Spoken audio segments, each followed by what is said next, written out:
Graças e paz, irmãos. Amém. Satisfação poder estarmos mais uma vez reunidos no nome do Senhor. E agora, em especial, para observar a sua santa palavra, eu convido vocês para abrirmos juntos a palavra do nosso Deus, o Evangelho do nosso Senhor Jesus Cristo, segundo o relato de Lucas. Agora, iniciando o capítulo 11, vamos fazer a leitura do versículo 1 a 13. 1 ao 13.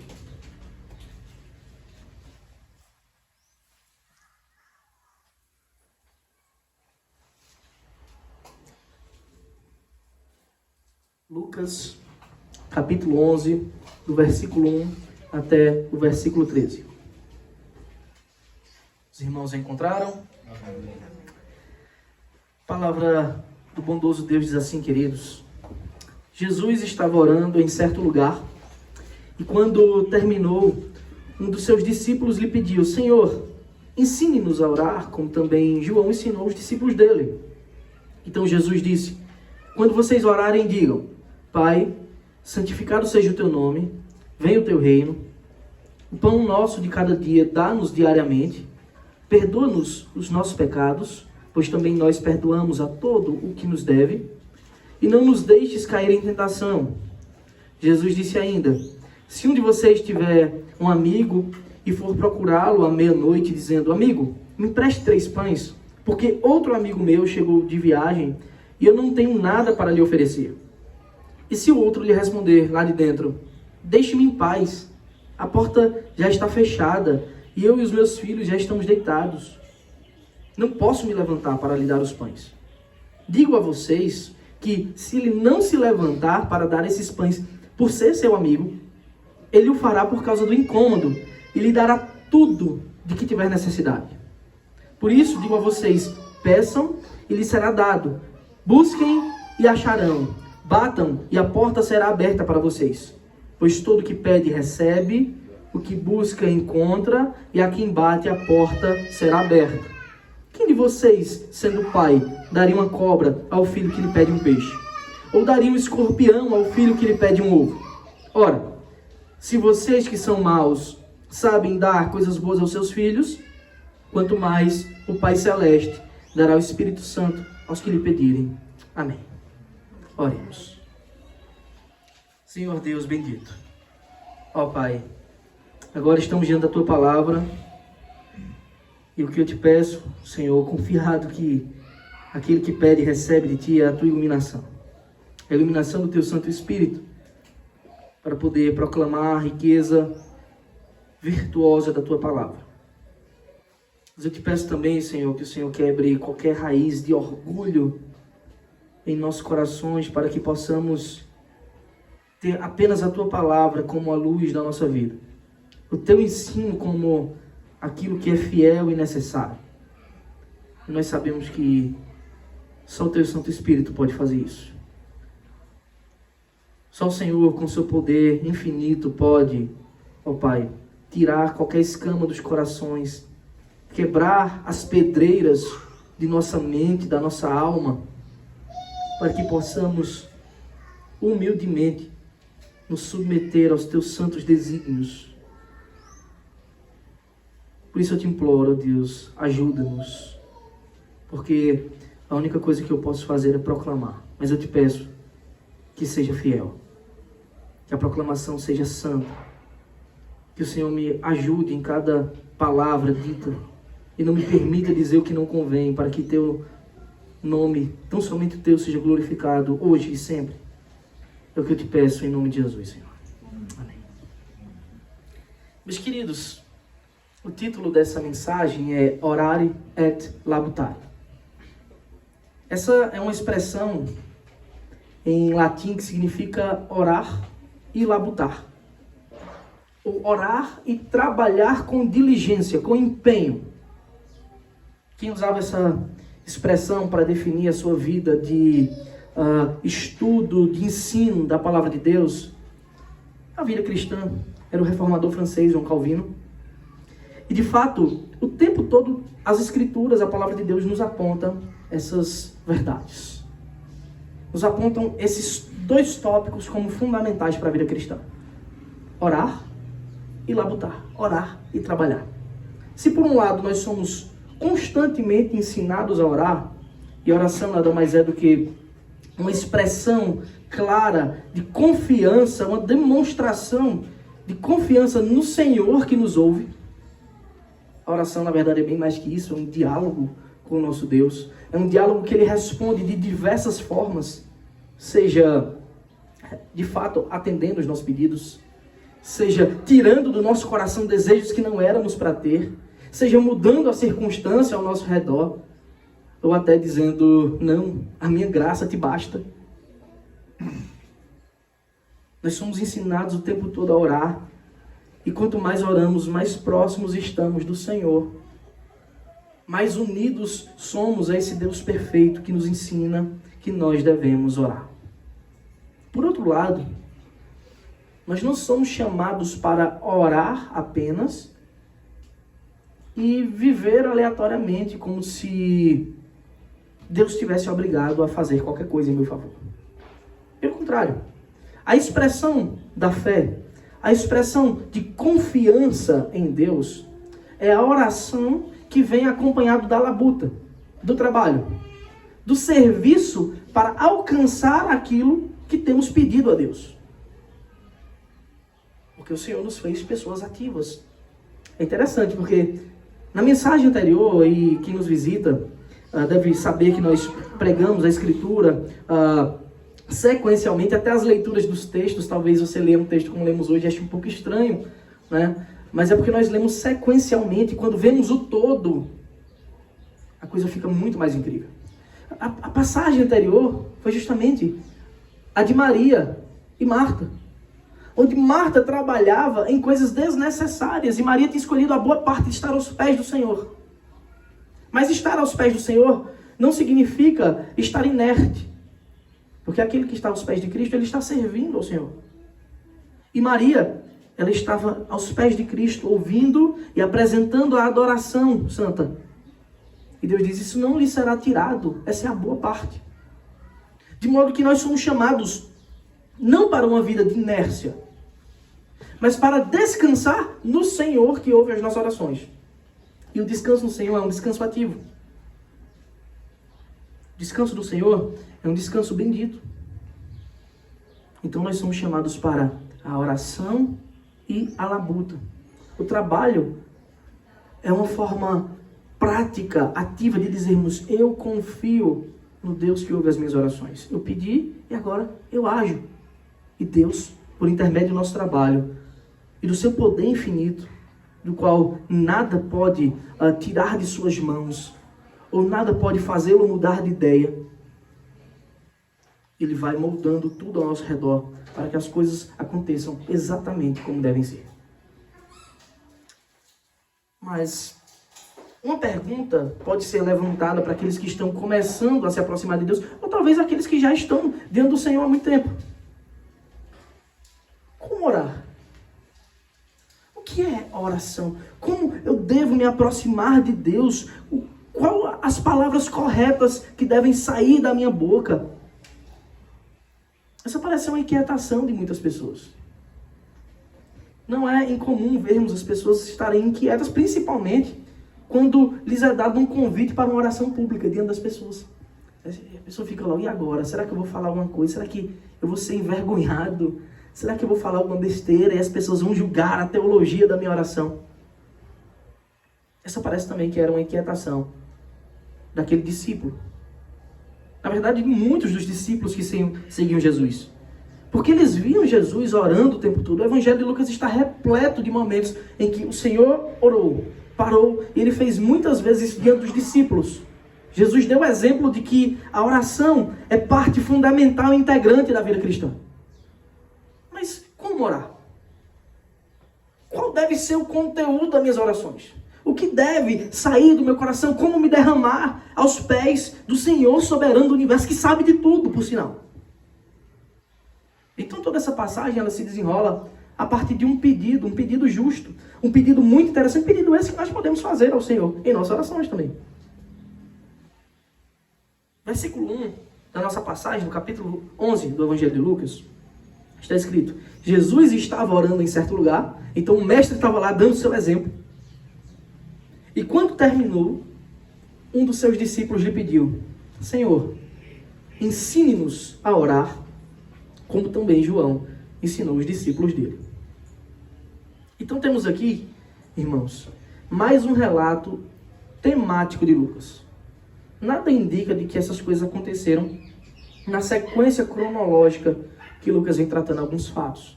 Mas nós sabemos que por vezes o evangelista Lucas ele bota coisas que aconteceram em outro momento do ministério de Cristo e pontua ali no centro de uma narrativa, porque ele tem um interesse temático. Uma vez que ele falou de descansar aos pés do mestre com Maria, agora ele está falando da oração e do trabalho santo. De como o cristão ele deve estar empenhado e perseverante em Cristo. Então temos aqui um relato temático, não cronológico. E Lucas relata que um discípulo ele viu Jesus orar. Ele via provavelmente constantemente. Nada nos indica que era um dos 12, talvez um dos muitos outros, das dezenas, talvez centenas de discípulos que seguiam o mestre. Viu o Senhor orar. Entendeu que o mestre atribuía grande importância na oração. Esse ato de conversar com Deus é muito importante. Ele entendia o que devia fazer também, mas não sabia como fazer. Como é que eu faço? Como orar? Então, de forma sábia e simples, ele faz aquilo que muitas vezes a gente tem vergonha de fazer. Quando você não sabe de uma coisa, você vai na fonte e pergunta: Senhor, me ensina a orar. E ele foi com argumentos. João, que era teu servo, teu discípulo, ele ensinou os discípulos dele. O Senhor pode nos ensinar a orar? E Jesus, claro, sendo um mestre por excelência, de fato, ensinou aquele discípulo como orar. Na verdade, não somente ele, todos nós que somos seus discípulos, que lemos desse relato, que aprendemos com o seu ensino, somos ensinados pelo mestre, elementos fundamentais da oração. E o seu ensino foi completo, irmãos. Jesus não deixou brechas. Pelo contrário, foi além do que o discípulo pediu. Jesus ensinou que a oração ela não é simplesmente um jogo de palavras que devem sair da boca do servo de Deus. Mas vai muito além. A oração tem a ver com toda a disposição que devemos ter antes, durante e depois das orações. De qual deve ser a disposição dos nossos corações como verdadeiros cristãos que confiam no Senhor em cada ato. Primeiro, ele ensina qual o conteúdo fundamental que deve estar contido em nossas petições. Segundo, ele ensina a disposição que devemos ter quando pedimos algo ao Senhor. E terceiro, ele nos ensina a perseverança constante na confiança do Deus amoroso que ouve as orações. Esses são pontos fundamentais. Eu espero que os irmãos saibam que a oração, esse conteúdo é um conteúdo muito amplo. Ele está em vários cantos da Escritura, várias partes. E é impossível que em uma única mensagem a gente esgote toda a riqueza, toda a profundidade que há nesse ato gracioso de Deus de poder conversar com o Senhor soberano do universo. Então eu vou me deter apenas no relato de Lucas, no capítulo 11, para o nosso ensino dessa manhã. Em primeiro lugar, nós temos qual o modelo da oração? Qual o modelo de oração o Senhor nos ensina? Ou seja, qual o conteúdo das palavras que devem sair da minha boca quando eu me dirijo ao Senhor? Essa talvez seja a grande questão que as pessoas se pegam pensando. O mestre mesmo nos ensina aquilo que é primordial e prático na vida de um cristão. Portanto, todo servo de Deus deve estar atento nas palavras de Cristo para poder receber os benefícios da sua graça. Agora, é fato que uma das perguntas que vem à mente dos servos de Deus quando leem um relato como esse, o Senhor ensinando a orar, E não é incomum vermos essa dúvida. Na verdade, é tão comum que vemos grandes erros acerca desse conteúdo. As pessoas se perguntam, será que Jesus ele está ensinando um mantra? Um conjunto de palavras que nós devemos repetir, palavras especiais, palavras que têm um poder além do normal, palavras mágicas que nós vamos repetindo, e toda vez que a gente repete, a gente é abençoado, principalmente na hora de levantar, na hora de dormir, antes de trabalhar, antes, durante e depois da refeição, em alguma competição certamente, né? Ou antes de algum desafio. Será que é isso que Jesus está ensinando? Que a gente tem palavras mágicas, um conjunto de palavras, que a gente vai repetindo elas, e elas nos abençoam? É evidente que não, né, irmãos? É evidente que não. Isso contrariaria toda a lógica da Escritura, toda a lógica da palavra de Deus, toda a lógica de Cristo. Que, por sinal, a Escritura nos apresenta mais de uma oração de Cristo. A Escritura nos apresenta, por exemplo, Jesus orando lá no capítulo 17, intercedendo pelos seus servos, pelos seus eleitos, naquele texto que conhecemos como oração sacerdotal, e dizendo, Pai, devolve-me a glória que eu tive junto contigo. Um conteúdo totalmente diferente. Em outro relato, nós temos Getsêmani, Jesus orando e suando sangue, desesperado, porque a cruz estava muito próxima, dizendo, Pai, se possível, passa de mim esse cálice, contudo não seja feita a minha, mas a tua vontade. Então temos vários relatos de oração, e é evidente que o Senhor não está nos ensinando um modelo, uma música, um poema que a gente fica repetindo. Pelo contrário, em Mateus capítulo 6, versículo 7, falando de oração também, Jesus olha para toda aquela multidão no Sermão do Monte e diz, e orando, não usem vãs repetições, como os gentios, porque eles pensam que por muito falar serão ouvidos. Então, obviamente, a repetição de palavras, como se elas fossem especiais, não é, de modo algum, um ensino bíblico e cristão. Então, definitivamente, Jesus não está ensinando que a gente deve ficar repetindo essas palavras. O que Jesus realmente quer nos ensinar, meus irmãos, é que existem necessidades fundamentais que os homens devem colocá-las diante do Deus soberano. Essas necessidades fundamentais, todos os homens devem reconhecer que somente o majestoso do universo, o Rei Supremo, pode conceder para nós. É Ele que nos dá amparo às nossas fraquezas, é Ele que nos dá sustento, somente Ele pode nos dar perdão, somente Ele pode nos dar aquilo que é fundamental para vivermos a vida que Ele preparou para que vivêssemos. E é isso que o Senhor está nos ensinando. Você deve confiar. A oração é um ato de confiança no Deus soberano. E é uma grande profundidade nas palavras de Jesus, meus irmãos. Essas palavras, elas não podem... Essa profundidade, na verdade, ela não pode ser alcançada por mera repetição. Não é repetindo que a gente vai mergulhar na riqueza deste ensino. Na bênção que nos é dada, na graça maravilhosa. As pessoas perdem muitas graças, né? Perdem muitas bênçãos. E não têm noção da riqueza que é poder conversar com Deus.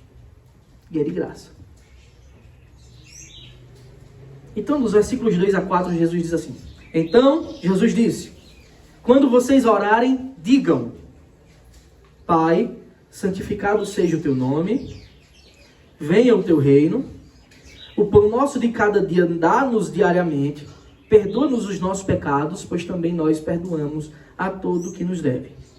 E não nos deixes cair em tentação. Então, cada uma dessas sentenças, meus queridos, ela é carregada de muitos e profundos significados para nós. E todo servo de Deus, ele deve se esforçar por compreender, claro, mediante a iluminação do Espírito Santo, sobre as verdades que nos são ensinadas aqui. E você deve ter percebido, a essa altura do campeonato, que esse ensino de Jesus parece muito com o ensino lá do Sermão do Monte. Claro que com algumas omissões. Mas é muito próximo ao que as pessoas conhecem como a oração do Pai Nosso, a oração dominical. Isso porque, meus irmãos, esse tema é tão importante, é tão fundamental para a vida cristã, que certamente o nosso Senhor Jesus Cristo ensinou aos seus discípulos, não uma nem duas vezes, mas muitas. Algumas delas foram relatadas nos evangelhos, mas muitas vezes o Senhor deve ter feito ensinos acerca da oração, porque esse é um ponto fundamental da vida cristã. Então, nós somos chamados para uma determinação constante, uma perseverança na oração para o Pai. Então Jesus começa dizendo, Pai, essa é a primeira palavra da oração. E só aqui, na verdade, daria para fazer uma mensagem inteira, um sermão inteiro sobre isso. Mas em outros momentos nós já tratamos da oração dominical, então eu vou falar de forma um pouco mais resumida. A oração começa com a seguinte expressão, Pai. Irmãos, essa palavra que introduz a oração, ela traz verdades tão eternas e sublimes, que é simplesmente incalculável o valor dessa palavra quando ela sai da nossa boca dirigida ao Senhor do Universo. Não tem. Essa bênção é incomparável. Agora, a primeira coisa que nós devemos refletir quando entendemos que o Senhor Jesus ensina a orar para os seus discípulos e que eles devem tratar o Deus do Universo como Pai, quem tem o direito de conversar com o Senhor nesses termos? Quem tem o direito? A quem é dado o privilégio de chamar a Deus de Pai? Uma vez que a oração é dirigida a Deus como nosso Pai, não é próprio que só pode fazer, que só pode proclamar essas palavras em seu íntimo para com o Senhor, ou publicamente para o Deus do Universo, se de fato você for um filho de Deus. Mas alguns dizem por aí, mas todo mundo não é filho de Deus? E é evidente que não. Essa é uma das verdades mais simples da Escritura e todos devem saber dessa verdade imediatamente. Imediatamente. Não são todos os que são filhos de Deus. A Escritura deixa muito clara, João capítulo 1, versículos de 6 a 14, existem muitos outros textos que falam do Senhor do Universo nos adotando como filhos. E Ele não adota a humanidade inteira. Mas João é muito claro quando escreve, a partir do versículo 6 do capítulo 1, logo no começo do Evangelho. Houve um homem enviado por Deus, o nome dele era João, ele se referindo ao Batista. Este veio como testemunha, para testificar a respeito da luz, para que todos viessem a crer por meio dele. Ele não era a luz, mas veio para dar testemunho da luz. A luz é Cristo, a verdadeira luz que, vindo ao mundo, ilumina a todo homem. Olha o estado dos homens de trevas, mas Cristo é a luz que, vindo ao mundo, pode iluminar a todo homem. E ele diz, o verbo estava no mundo, o mundo foi feito por meio dele, mas o mundo não o conheceu. Não conheceu porque estava em trevas. Veio para o que era seu e os seus não receberam. Ou seja, o seu próprio povo, o povo judeu, não recebeu como Senhor, como Messias prometido. Agora o versículo 12 diz assim, mas, contudo, a todos quantos o receberam, deu-lhes o poder de serem feitos filhos de Deus, a saber, aos que creem no seu nome. Quem é que recebeu esta dádiva, este poder, essa bênção suprema de ser filhos de Deus? Aqueles que receberam a Cristo e que creram no seu nome, na sua obra bendita, que Ele era o Messias prometido. E João continua, os quais não nasceram do sangue, ou seja, esse nascimento, essa filiação não é por nascimento natural do sangue, nem da vontade da carne, nem da vontade do homem. Aí ele diz, mas de Deus. Este nascimento é um nascimento diferente, é um novo nascimento. E João encerra dizendo, o verbo se fez carne e habitou entre nós, cheio de graça e de verdade, e vimos a sua glória, glória como do unigênito do Pai. De modo que só é filho de Deus aqueles que recebem o Senhor como seu único, perfeito e suficiente Salvador. Do contrário disso, você é apenas uma criatura. E esse é o chamado. Se você é apenas uma criatura, saiba, Deus te convida para ser membro da sua família. Creia no Senhor Jesus Cristo e você será salvo. E não é te cobrado um centavo sequer disso. Então, queridos, só é filho de Deus aquele que recebe o Filho unigênito, o Cristo perfeito, o Messias, o Salvador, o Senhor Jesus Cristo, como seu único e suficiente Salvador. Somente assim, somente por meio de Cristo, recebemos a adoção. Somente por meio dele, passamos a fazer parte da família de Deus. Podemos desfrutar desse cuidado paternal. É somente por meio de Cristo que eu e que você, nós podemos clamar, Abba, Pai. Do contrário, você não pode chamar Deus de Pai. Portanto, essa oração não é para qualquer um. Dialogar com Deus e tratá-lo como seu Pai não é para qualquer um, mas para aqueles que se relacionam com Ele verdadeiramente como filhos. Até porque só os filhos obedecem aos seus pais. Só o filho pode obedecer ao Pai que tem as ordens perfeitas e benditas. Só o filho desfruta do cuidado paternal. Só o filho desfruta do amor paterno, da sua proteção, da sua poderosa mão.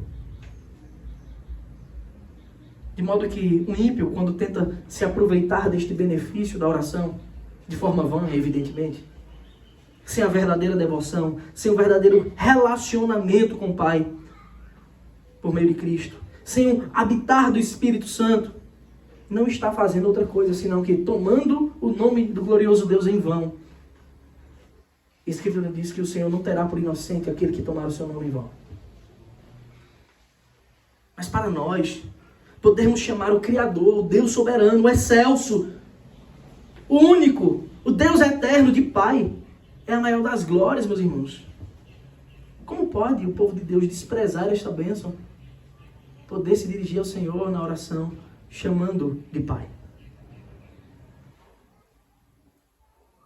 Vocês conseguem ver que a oração ela é carregada de significados. A gente só viu uma palavra apenas, Pai. E ele continua, santificado seja o teu nome. Do tratamento reverente e ao mesmo tempo tão próximo e amoroso, Jesus passa para o que há de mais urgente em nossas vidas. Do cuidado paternal para a necessidade suprema, santificado seja o teu nome.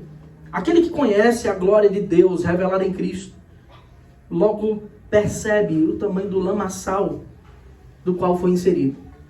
Aquele que se aproxima da pureza santa do Senhor, percebe o quão pecador é. Porque Deus é totalmente puro e nós não. O envio do Filho para se sacrificar por pecadores nos ensina essa grande verdade. O fato de Cristo ter sido feito carne, como nós lemos, e habitado entre nós, é por causa disso. Porque você pecou e era incapaz de se salvar. Era necessário que o inocente fizesse isso por você, morresse em seu lugar. Isso deve nos revelar o tamanho do lamaçal de pecado no qual estávamos imersos. Isso nos ensina o quão puro, santo e perfeito é o nosso Senhor. Por isso que Ele nos ensina, santificado seja o seu nome.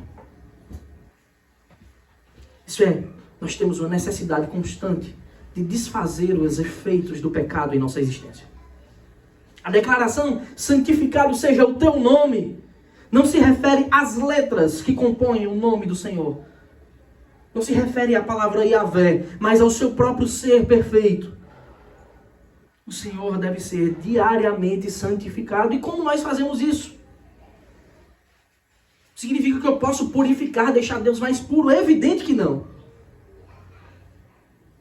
Mas que entendemos que Ele é tão santo, tão distante do pecado, que Ele requer de nós que nós vivamos em santidade para glorificá-lo, para adorá-lo, para buscá-lo como convém a verdadeiros filhos. E não é fato que os filhos, eles devem parecer-se com seus pais e ouvir a sua voz e obedecer? Esse é o tratamento da mais alta reverência que devemos ter para com o Senhor, nosso Deus, nosso Pai. Santificá-lo. Por isso começar a oração reconhecendo quem Ele é fundamental para que a gente prossiga com essa santa reverência. Esse ato sublime de conversar com o nosso Deus amoroso, nosso Pai, jamais será inválido. É o reconhecimento de que Ele jamais nos desamparará. Ele é santo e nós devemos ser santos, porque Ele é santo. Jesus continua, venha o teu reino. Bem,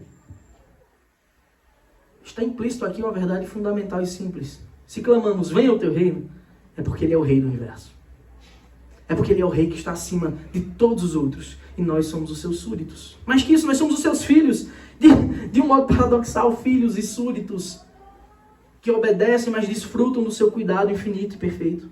Essa declaração significa que essa deve ser a vontade que ocupa o nosso coração. Venha o teu reino, Jesus está nos ensinando. Isso deve ocupar o seu coração, a vontade de que o reino de Deus seja estabelecido aqui, a vontade de que você proclame a glória, a perfeição, a santidade, a bondade, o amor infinito desse Deus maravilhoso que nos chama de filho e nós podemos chamá-lo de pai.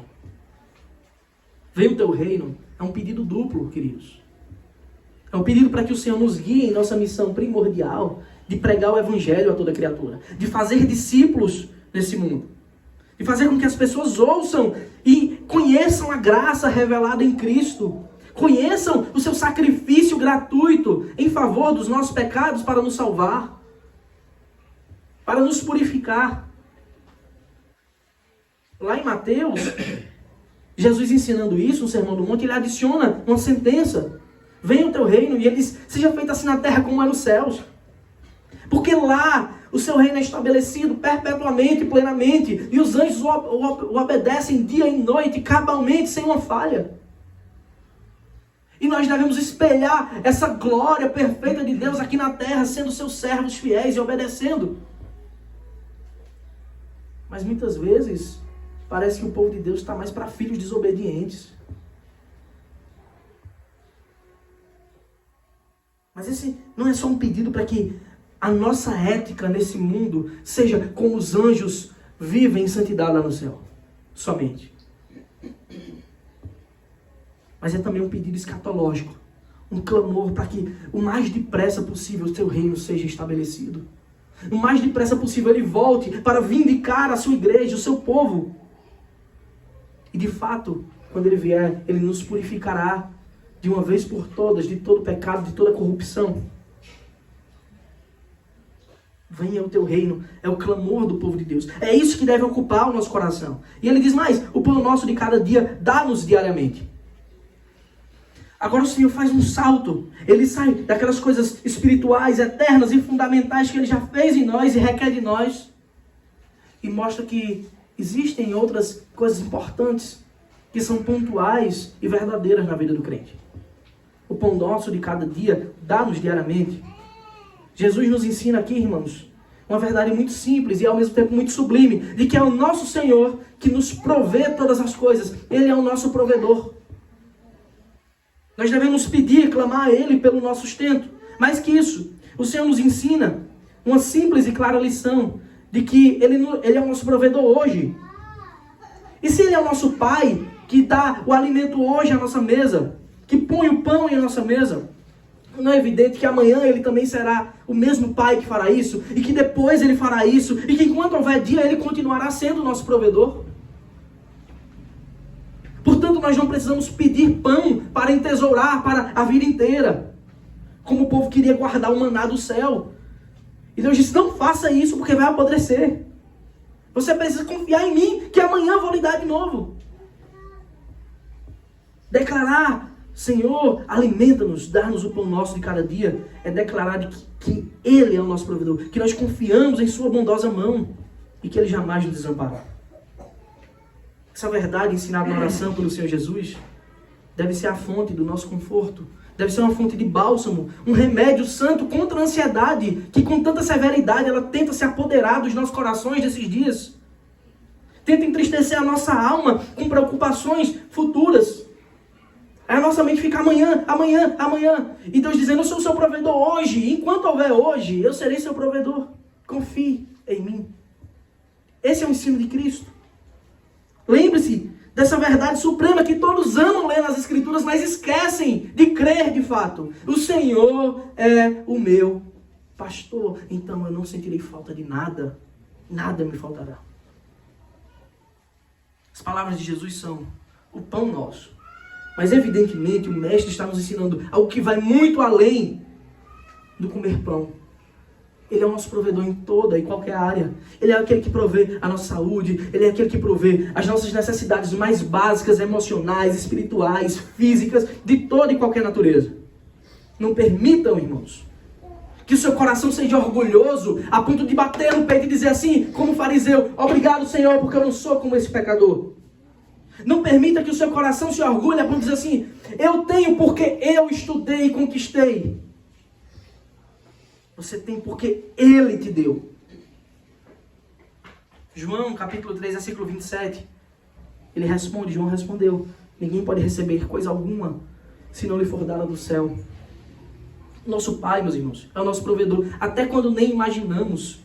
Ele nos sustenta em todas as horas. Ele nos guia, Ele nos instrui, Ele nos dá sabedoria, o conhecimento, a inteligência, a saúde, uma família. Ele nos dá tudo.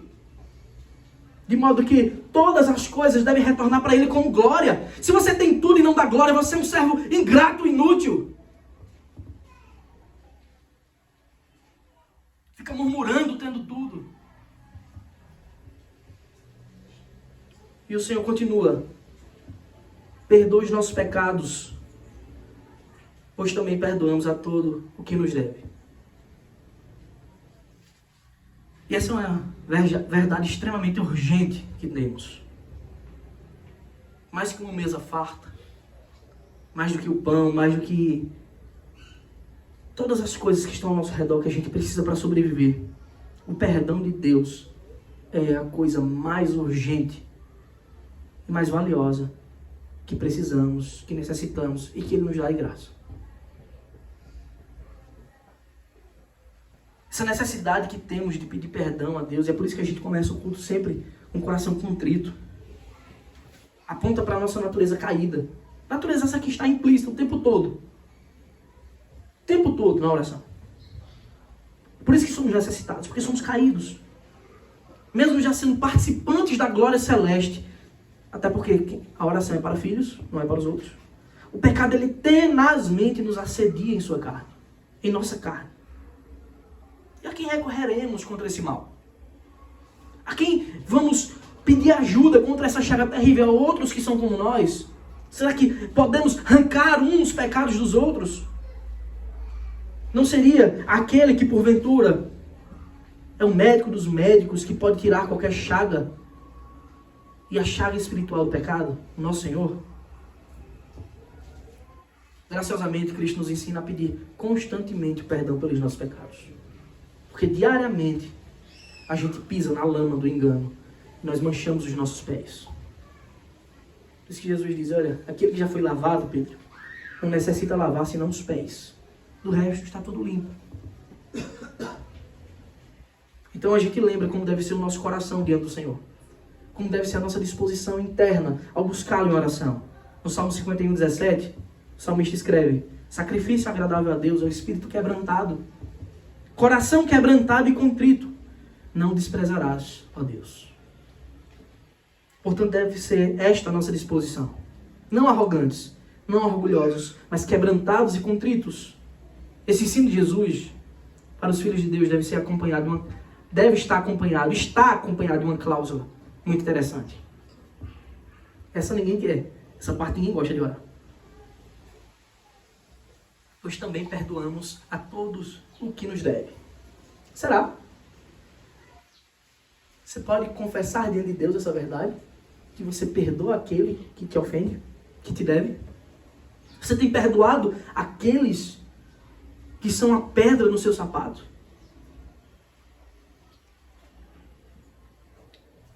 Essa é a ética do reino de Deus. Cristo te perdoou por uma infinidade de coisas. Tanta coisa que você nem sabe. Inimaginável.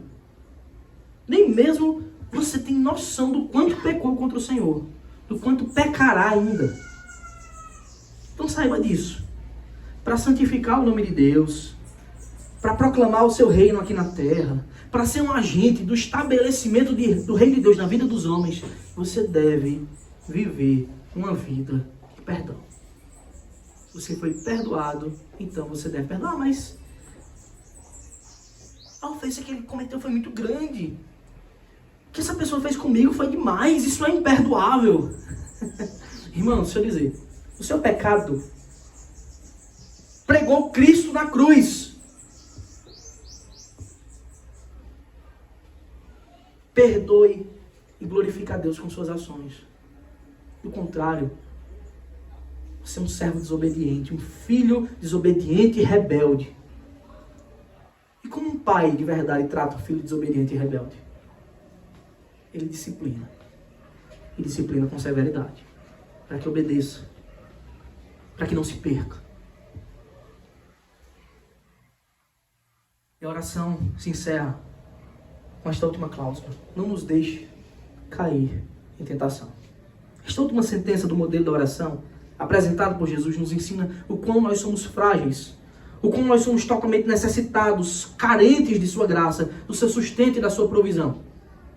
A gente é tão fraco que a gente cai naquilo que está dentro de nós, não é nenhuma força externa. Foi lido aqui em Tiago. Aqueles que pecam por sua própria cobiça, quando o atrai e o seduz. É aqui, meus irmãos, que descobrimos que é Ele, e somente Ele, que pode nos manter de pé. É Ele que nos faz perseverar, mesmo diante da fraqueza que habita em nossa carne. Observe como cada pedido, cada sentença, cada palavra foi cuidadosamente ensinada por Jesus.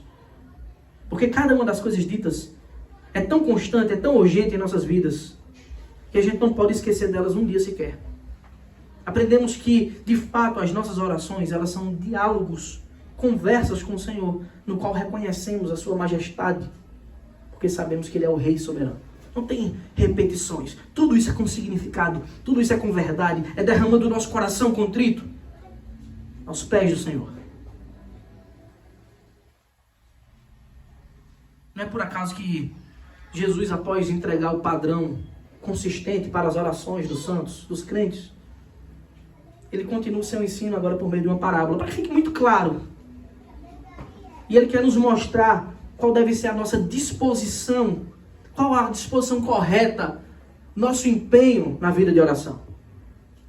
Para nos apresentar agora a suprema bondade de Deus. Então, em segundo lugar, temos qual deve ser a nossa disposição quanto à oração.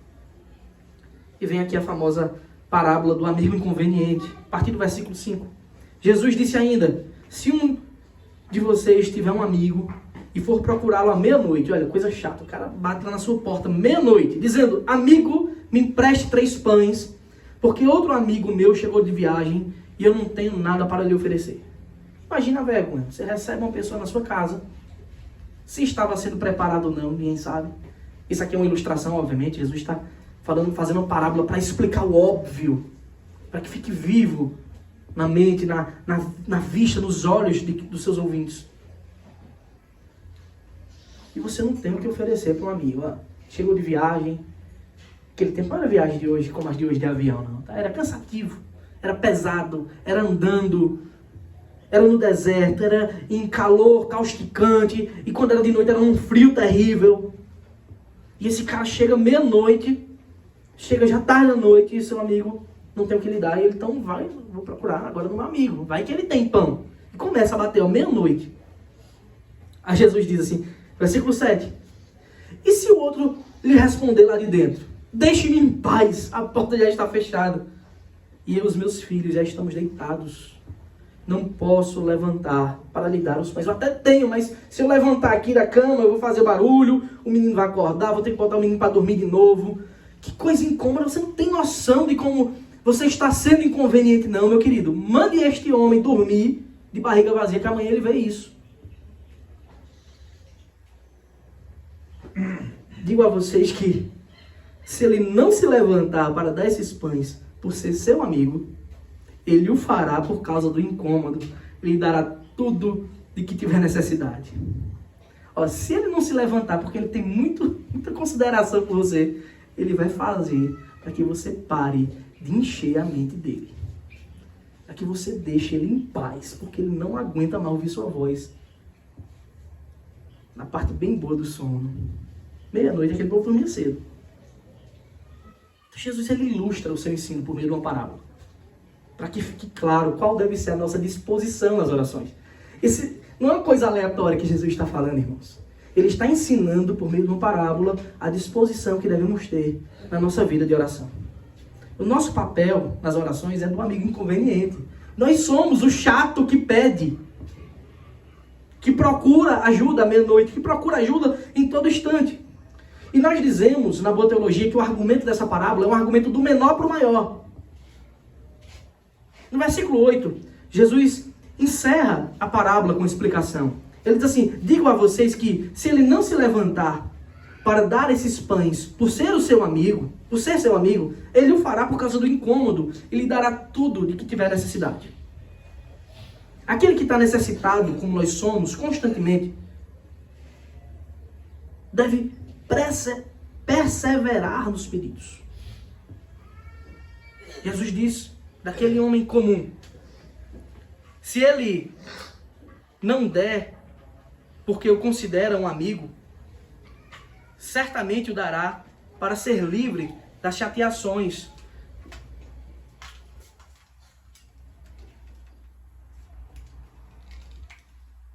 Então, ele vai fazer isso, ele vai dar para ficar livre. Se não for por ser seu amigo, ele vai fazer só para ficar em paz. Mas onde é que está o argumento aqui, do menor para o maior? Esse argumento, ele se encontra na parte final do ensino de Cristo. Se aquele homem da parábola, que é um homem comum, que é um homem igualmente pecador, como nós somos pecadores, cheios de falha, se aquele homem fará esse bem, ainda que pelo motivo errado, ainda que apenas para se livrar, que dirá Deus, meus irmãos, que é o supremo benfeitor, que é o nosso Pai, que é o Deus perfeito, bondoso, justo, compassivo, longânimo, que não dorme um segundo sequer, que não se cansa. Então, certamente, Ele nos dará tudo, porque Ele é perfeitamente amoroso, porque o seu amor é incondicional. Isso é o argumento do menor para o maior. Se aquele homem que é pequeno fará, que dirá Deus que é perfeito? Ele certamente nos ouvirá e virá em nosso favor, porque Ele nos ama como verdadeiros filhos, porque Ele nos ama, porque Ele é o nosso verdadeiro Pai. Portanto, o ensino de Jesus para nós é: você deve perseverar nas orações. Você deve clamar ao Senhor, porque o que Ele requer de nós é um coração confiante. Ele quer filhos que perseveram em oração. Como Jesus mesmo deu exemplo disso o tempo todo, perseverando, mantendo-se firme em oração, em constante comunhão com o Pai.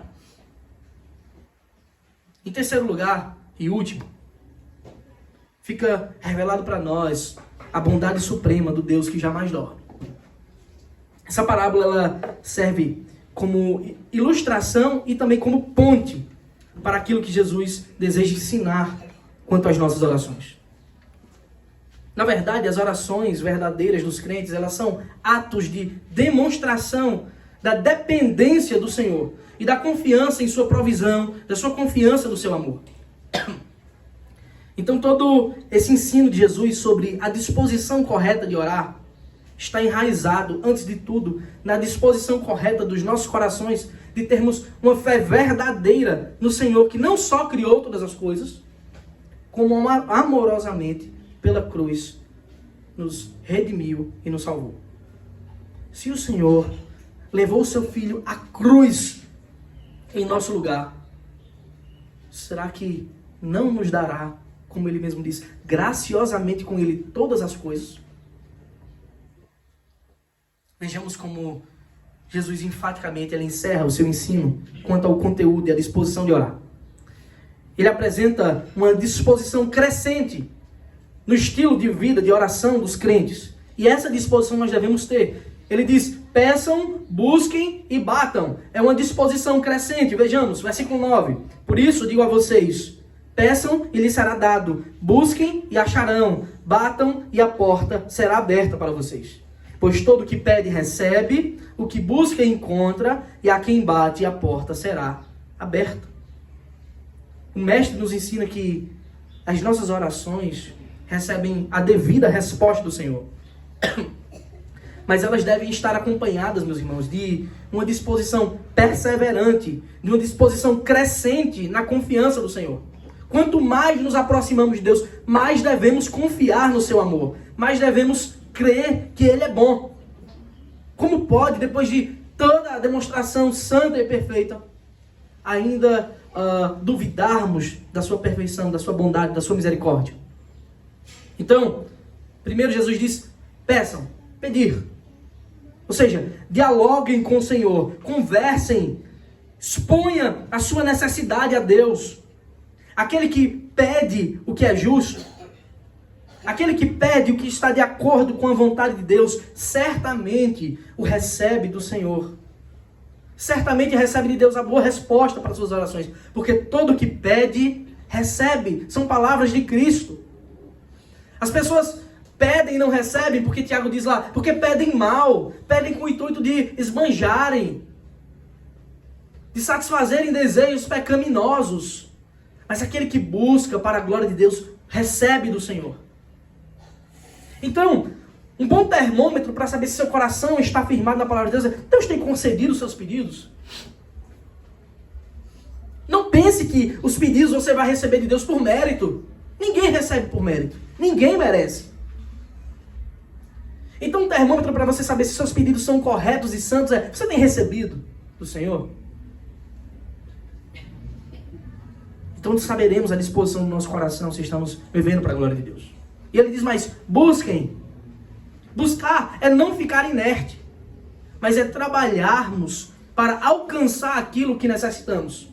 Vai além de pedir, isto é, vai além de simplesmente clamar ao Senhor, mas é clamar, pedir e trabalhar. Orare et labutare. Ore e trabalhe. Clamar e trabalhar para obtermos o sucesso em nossas petições. Isso é um sinal da confiança de que eu estou pedindo o que é justo a Deus e que eu confio na provisão desse Deus bondoso. Não é orar e ficar inerte, esperar cair o pão do céu, mas orar e trabalhar, porque o Senhor age por meio das circunstâncias e age por meio de nós também. E terceiro degrau da crescente da perseverança é bater. É o ato perseverante de insistir. Como aquele amigo chato, inconveniente, que ao não ser atendido ele continuava batendo. Até que o amigo disse, eu vou ajudar logo para esse homem me deixar em paz. Batam. Com a diferença de que o nosso Deus, Ele é bom. Ele é o nosso Pai amoroso. Ele não se cansa, Ele não dorme. Não podemos incomodar a Deus, achando que em horários específicos a oração vale mais. Essa é a disposição que nós devemos carregar, meus irmãos, em nossos corações. A de bater, a de sermos perseverantes. O Senhor quer ver se nós confiamos nele, Ele prova-nos. Jesus nos ensina o grande contraste, o grande abismo que há entre nós e Ele. Isso tudo para nos mostrar o seu amor perfeito. Ele diz, a partir do versículo 11, quem de vocês, sendo pai, daria uma cobra ao filho que lhe pede um peixe? Alguém faria isso com um filho que ama? Alguém daria uma cobra, uma serpente venenosa ao seu filho que está pedindo alimento? Ou quem de vocês daria um escorpião ao filho que lhe pede um ovo? Vocês fariam isso? Se você for um servo de Deus de verdade, você não faria isso nem com o seu pior inimigo.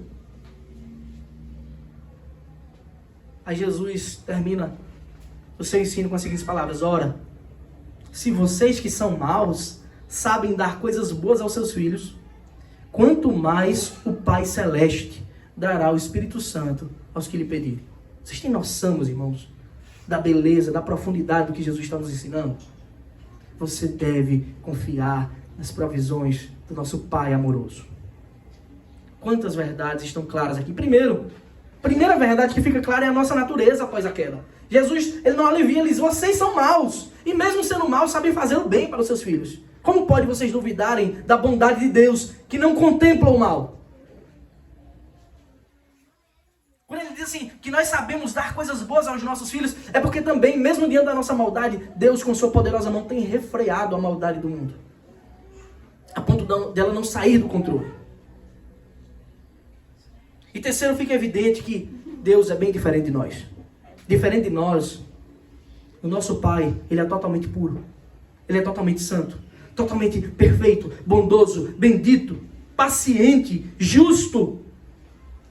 Esse é o perfeito contraste no qual as nossas almas diariamente, constantemente devem descansar. Sabe qual é o contraste? Eu sou mau, mas o meu Pai é bom. E eu posso descansar em suas mãos. Se em nossa maldade, se em nossa corrupção, a gente consegue fazer coisas boas para aqueles que amam, que dirá o Deus que declarou que nos ama incondicionalmente, o que Ele não pode fazer conosco? Todo aquele que começa a caminhar com Cristo percebe de cara a pureza, a perfeição, a bondade do seu amor. Portanto, nós podemos ser confiantes e descansar nele. Podemos crer em todo instante que Ele nos auxilia. Podemos ter a certeza que Ele ouve as nossas orações. Mas ainda quando descobrimos que Ele nos dá infinitamente mais do que tudo que pedimos e pensamos. Cristo nos diz que Ele nos dá o seu Espírito, o Consolador, que dia após dia, instante após instante, está conosco, como selo perfeito, até que Ele venha, nos guardando, nos protegendo, nos guiando. Esse é o Consolador do qual Paulo escreve em Romanos 8, de 26 a 28.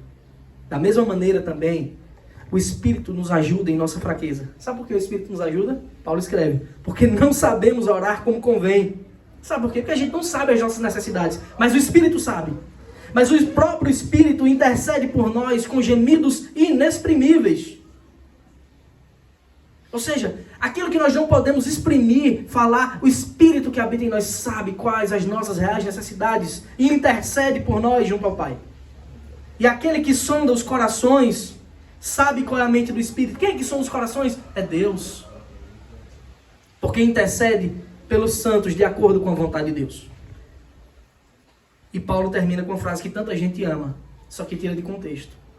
Sabemos que todas as coisas cooperam para o bem daqueles que amam a Deus, daqueles que são chamados segundo o seu propósito. Em outras palavras, Deus o tempo todo age em favor dos seus filhos, em favor dos seus eleitos, em favor da sua igreja, mesmo quando isso nem passa pela nossa mente. Mesmo quando a gente acha que as circunstâncias estão nos engolindo, é Deus nos sustentando e nos guardando. Que glória, irmãos, é servir esse Deus perfeito, que nos ama tão profundamente. Que glória é saber que incontáveis vezes o Senhor tem agido em nosso favor. Mesmo sem a gente saber, Ele tem feito tudo por nós, nos proporcionando a sua graça, a sua misericórdia, a sua proteção e cuidado. O que nós aprendemos aqui nessa passagem? Esse belíssimo ensino do Senhor, esse relato de Cristo. Observe o que Jesus disse lá no versículo 2. Então Jesus disse, quando vocês orarem, digam. E aí ele diz todas essas coisas que Lucas escreve. É interessante que Jesus ele não diz assim, se vocês orarem. Ele diz, quando vocês orarem. Porque um servo de Deus, um cristão verdadeiro, ele simplesmente ora. Não há o se orar. Então, se você é um servo de Deus, exercite a sua vida de oração. Pedindo, mas não somente pedindo. Buscando, agindo, trabalhando e perseverando, labutando nessas coisas. Isso é uma grande lição para nós que o Senhor Jesus está dando. Nós devemos carregar essas marcas valiosas, meus irmãos, em nossas vidas. E só podemos fazer isso porque Ele já nos adotou como filhos. Porque Ele já pregou seu Filho na cruz em nosso lugar, pagando o nosso escrito de dívida. Devemos orar e trabalhar. Essa é a disposição confiante no Senhor que o servo de Deus deve carregar. É uma fé ativa, é uma fé prática e verdadeira. Não teórica, como alguns querem apresentar por aí. Segundo, a nossa oração deve ser reverente, apesar dele ser o nosso Pai, que nós respeitamos. Ele é o Senhor do universo, supremo, o Deus perfeito. Terceiro, o nosso coração deve estar constantemente contrito. Sabe por quê? Porque você não merece nada do Senhor. Não merecemos nada. Tudo que temos é por pura graça. Devemos estar arrependidos dos nossos pecados, para glorificar a Ele. Portanto, nós devemos também reconhecer as nossas fraquezas diante desse Deus. Nós devemos ativamente, é interessante, parece paradoxal, mas não é, devemos ativamente descansar em seus braços provedores, pois tudo que temos vem dele. Os nossos corações devem descansar no Senhor que provê, enquanto nós agimos e oramos. Jamais esqueçamos dessas 3 palavras que devem acompanhar a nossa vida de comunhão e devoção. Peçam, ou seja, converse com o Senhor, dialoguem com Ele. Busquem, ou seja, trabalhem e batam, insistam, perseverem.